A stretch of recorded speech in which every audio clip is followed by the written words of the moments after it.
Perfect देते 28-30 average आरामात द्यायला लागले. छान आहे. तुम्ही फिटिंग केल्यापासून मला परत रिट्युनिंग पण काय करायची गरज पडली नाही. लावताना धाकधूक होती 100% की गाडी कशी चालेल, आधी बघितलीच नव्हती काय आपल्याकडे जी कायगर गाडी होते जे बसून एक 7-8 महिने झालेले आहेत आणि थोरात साहेब अजून एकदा फक्त नॉमिनल जात होते आपल्याकडे, येता येता ते थांबलेले, तर त्यांनी फीडबॅक दिला आपल्याला. तर तो फीडबॅक पण सरांकडनं जाणून घेऊया की 40,000 किलोमीटर गाडी चालल्यानंतर त्यांचा कसा परफॉर्मन्स आहे किंवा मायलेज वगैरे कसं देते ते. तर नमस्कार. नमस्कार.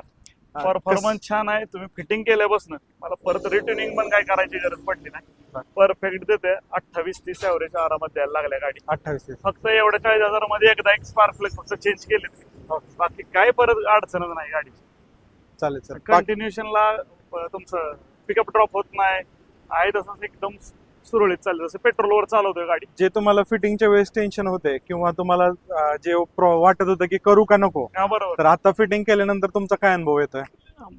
लावताना धाकधूक होती 100% की गाडी कशी चालेल, आधी बघितलीच नव्हती काय कर कोणाची. पण आपली झाल्यापासून आता ज्याने कोणाला बसवायचा काय करला, बिंदास 100% विश्वास ठेवून बसवा.